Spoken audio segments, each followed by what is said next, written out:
On my wedding day, my fiancé forced me to wear his mother's 15-year-old dress. When I refused, he slapped me hard, and I fell to the floor, with his mother watching and controlling every move. She had the audacity to say, "How dare you defy me?" That was the last straw. I left the event and sought revenge. Within 24 hours, they were both behind bars. My name is Nancy Carter, and I'm 27 years old. I grew up in Atlantic City, New Jersey, where everything seemed pretty normal until it wasn't. I met Jacob Walker 5 years ago, and it felt like fate. He was charming, attentive, and we just clicked. At first, I thought he was the person I was meant to spend the rest of my life with. He felt like home. We had so many dreams together. Our relationship was perfect, or at least I thought it was. In May 2023, after almost 5 years of being together, Jacob proposed. It was one of the happiest moments of my life. I never imagined my engagement would be the start of something beautiful, a new chapter filled with love and family. We were planning to get married in June 2024, and I couldn't wait to start this next chapter. But things started changing even before the wedding planning began. At first, I thought I was just being overly excited, but Jacob became more and more distant. I was so caught up in the idea of the wedding, picking out the dress, choosing colors, and planning the entire event, but Jacob didn't seem to care. He was always busy, always distracted. Every time I showed him pictures or asked for his opinion, he just responded with a quick, "Looks good," or sent a thumbs-up emoji. That was it. His indifference was more than just a lack of interest in the wedding. It felt like he was pulling away from me in every way. But what made it worse was his mother, Margaret. I didn't notice it at first. I thought it was sweet how close they were. She would call him multiple times a day, asking for his thoughts on everything, from what he should have for lunch to bigger life decisions. I remember thinking it was a bit much, but I didn't mind. I figured it was just a part of who he was, that he was a mama's boy, and that was fine. But as the months passed, I began to see the cracks in our relationship, and I started feeling like I was competing with her for his attention. I should have known something was wrong when I showed him my wedding dress. I had spent hours choosing it. Perfectly elegant, classic, the one I had dreamed of for so long. I was so excited to share the moment with him. I sent him a picture, hoping he would be as excited as I was, but his response was underwhelming. "It looks beautiful," he texted. That was all. But what I didn't know was that he had immediately sent the photo to his mother, and that's when everything began to fall apart. The next day, I received a call from Jacob, telling me that his mother had seen the dress and was very upset. I couldn't understand why. Margaret wanted me to wear her wedding dress, the one she had worn 15 years ago. She insisted it was tradition, that it was important to her. I was stunned. I had never agreed to wear her dress, never promised to do that. I had only made a passing comment years ago about how beautiful it was, but that didn't mean I was bound to it. When I tried to talk to Jacob about it, he didn't take my side. He acted like it wasn't a big deal, saying, "Mom's just upset, Nancy. Can't you make her happy?" I was so hurt. Why was I the one who had to sacrifice my happiness for his mother's? He said he just wanted to avoid conflict, but I wasn't the one causing the conflict. Margaret was. What really got to me was that Jacob didn't even stand up for me. He didn't defend my choice to wear the dress I loved. Instead, he acted like it was just another thing I was being unreasonable about. He was so concerned with keeping the peace with his mother that he completely disregarded my feelings. I kept telling myself that once we got married, everything would change. I convinced myself it was just a phase, that maybe he was just under pressure. But I was wrong. The wedding day was supposed to be the happiest day of my life. I had been waiting for this moment for so long. I had spent so many hours planning, from the venue to the flowers, the music, and everything in between. But as I stood in front of the mirror in my beautiful gown, ready to start my day, Jacob walked in holding Margaret's old dress. His face was serious, his tone firm. "Darling, you'll wear this dress today," he said, his voice cold. I was in shock. I couldn't believe it. He was telling me to wear her dress, not mine. The one I had chosen, the one I had dreamed about. The dress I had spent months picking out. I felt humiliated, but I also felt betrayed. "This is what my mother wants," he added, as if that made it okay. I couldn't believe my ears. I was crushed. I tried to explain, tried to reason with him. Jacob, this isn't what I want. I've spent so much time picking out my dress, and it's what I feel beautiful in. Please understand. But he didn't listen. Then came the moment that changed everything. His expression darkened, and before I could say anything else, he slapped me, hard, across my face. I was stunned. The shock of it sent me crashing to the floor. His mother was watching, standing there, her face cold and triumphant. She had won. She was in control. I couldn't believe what had just happened. Jacob, the man I had loved for so long, the man I had trusted, had just struck me in front of his mother. The slap was painful, yes, but the emotional hurt was even worse. I felt so small, so insignificant. I had spent so many years believing in him, in us, and in that moment, it all came crashing down. Margaret's voice echoed in the room, her tone cold and calculated. If you don't obey my orders, you cannot marry my son. That was it. That was the moment I knew it was over. I was done. Without saying another word, I turned around and walked out. I couldn't be in that house, that relationship, any longer. I had to leave. There was nothing left for me there. My life had become a lie. As I walked out the door, my heart shattered into a million pieces. I had lost everything I thought I had, but I knew one thing. I had to protect myself. I couldn't stay in that toxic environment, and I couldn't let Jacob and his mother get away with what they had done. The betrayal was too deep. That was the beginning of my journey to reclaim my life, but I didn't know just how far I would have to go to get the justice I deserved. The next steps would be painful, but I wasn't going to let them win. Not this time.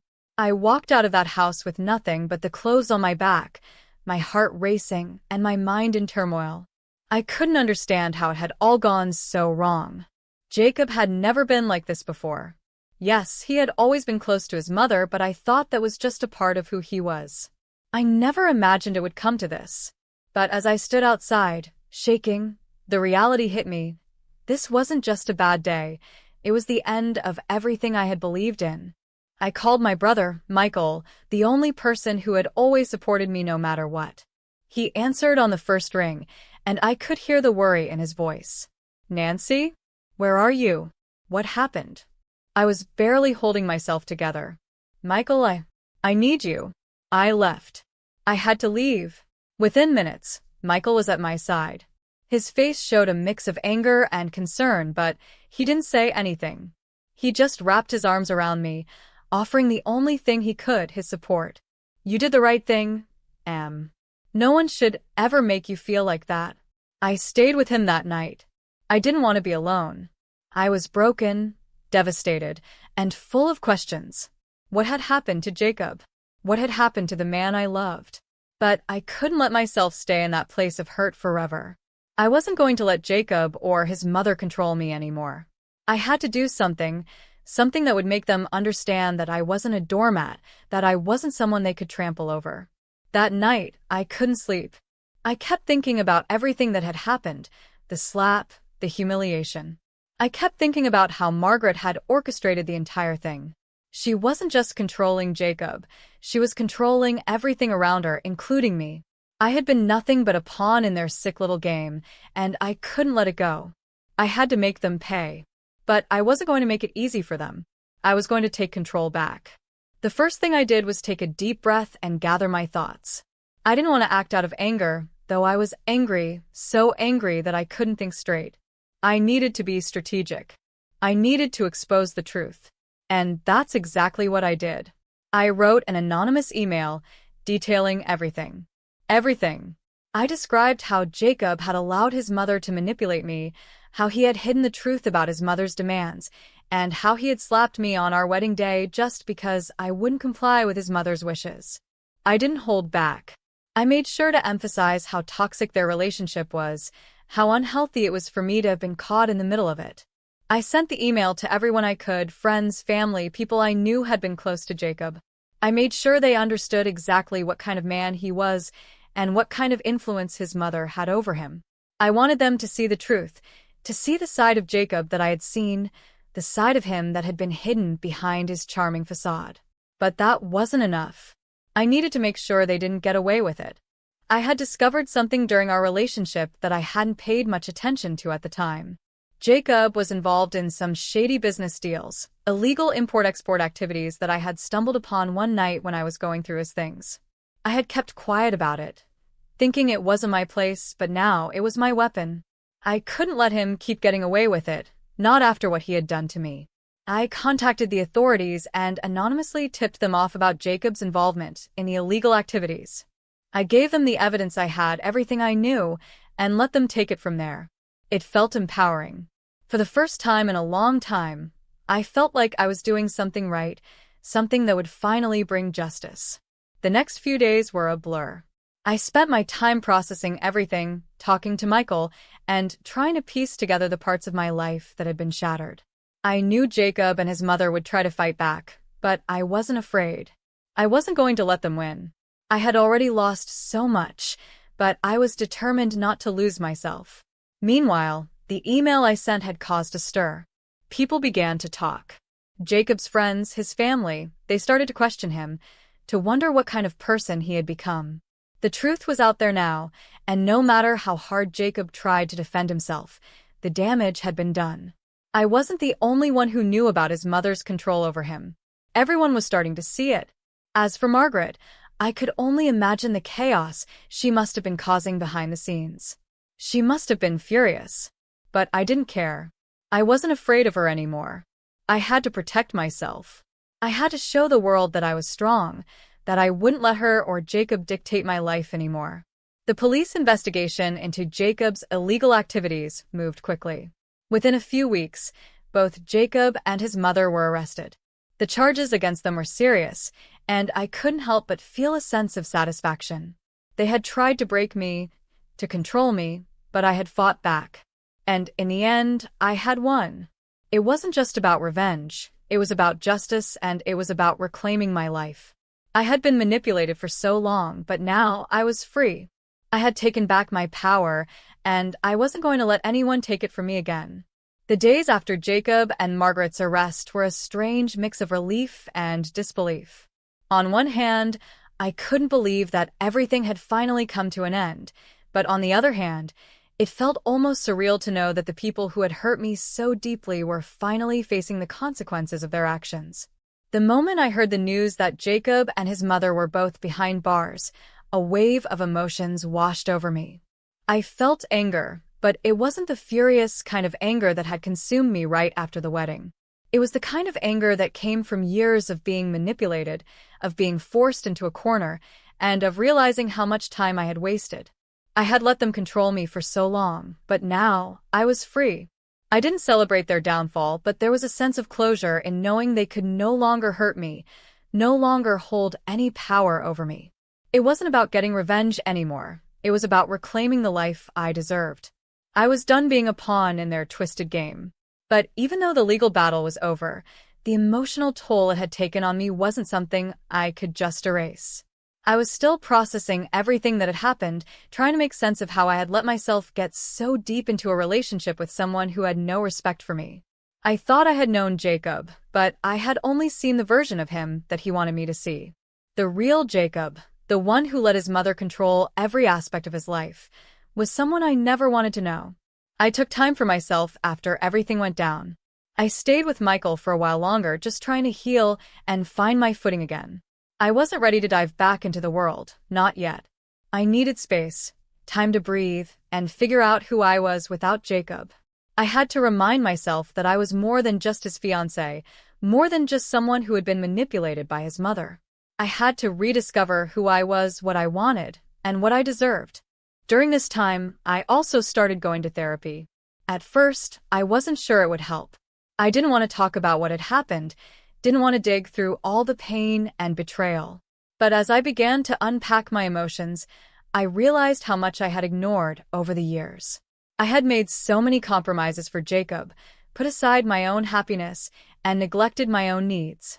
I had allowed his mother to dictate our relationship, and I had let Jacob walk all over me without standing up for myself. Therapy gave me the tools to understand why I had let it happen, and more importantly, how I could avoid repeating the same mistakes in the future. I also started focusing on rebuilding my life. I went back to the hobbies I had put aside for so long, things I loved but had sacrificed for the relationship.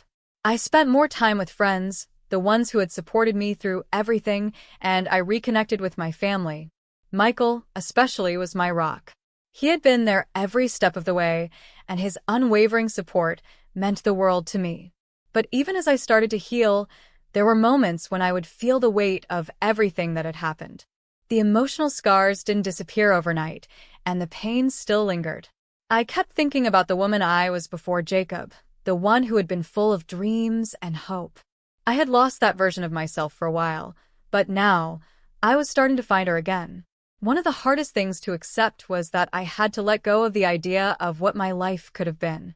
I had imagined a future with Jacob, one filled with love, family, and shared dreams. But that future had been built on lies and manipulation.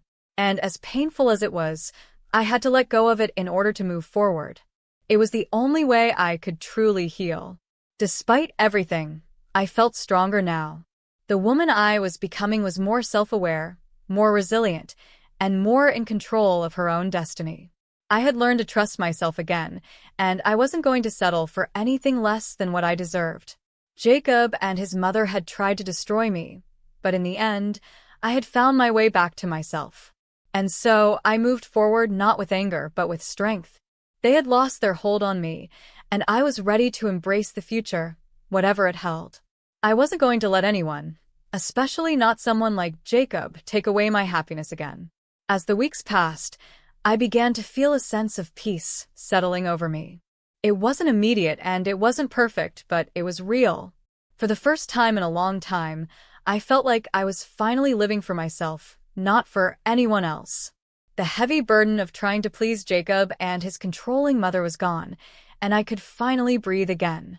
It wasn't just about surviving anymore. It was about living. I started doing things for myself, things I had neglected for so long.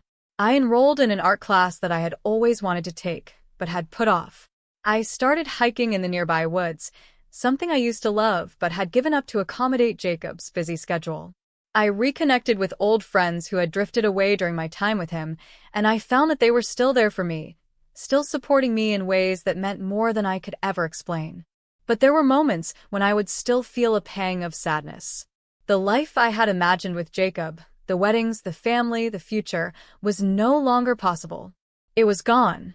And as much as I had moved on, those moments of loss still crept up on me, especially when I saw happy couples or when I'd hear his name mentioned. I couldn't help but feel that ache in my chest. But I also realized that the pain was a reminder of how far I had come, how much I had grown. One day, I received a letter. It was from Jacob's father, a man I had never really known.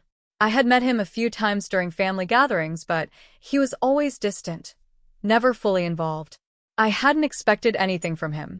But the letter he sent was unexpected.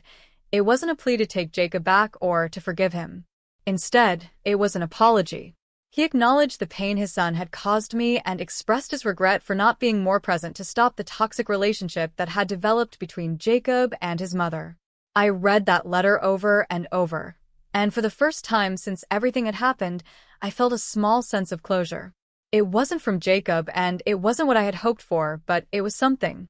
It was an acknowledgement that the abuse I had suffered hadn't been my fault. That small gesture from his father gave me peace in a way I never expected. As time went on, I continued to heal. I went on a trip to Paris with my best friend, Laura, who had stuck by me through it all. What was supposed to be my honeymoon became an unforgettable sisterhood adventure. We wandered through the streets, ate delicious food, and laughed more than I had in years. It wasn't the romantic escape I had once dreamed of with Jacob, but it was better than anything I could have imagined. It reminded me that there were still beautiful, meaningful moments waiting for me.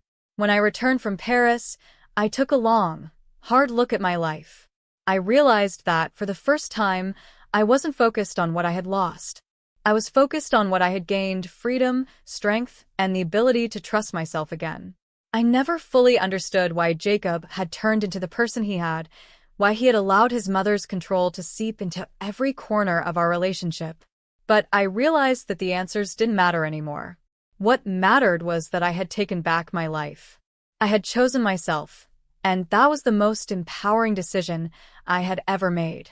The final piece of closure came when I sold the engagement ring, the one that had once held so much hope and promise. I didn't want to keep it as a reminder of the past. I sold it and donated the money to a domestic violence shelter.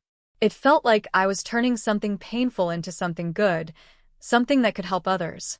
I was stronger now, more resilient, and more in control of my own future. Jacob and his mother were in the past, and I had no intention of ever looking back. I had learned that true happiness comes from within, and it wasn't something anyone else could give me. As I moved forward, I knew that when I was ready to open my heart again, I would do it on my terms. But for now, I was content.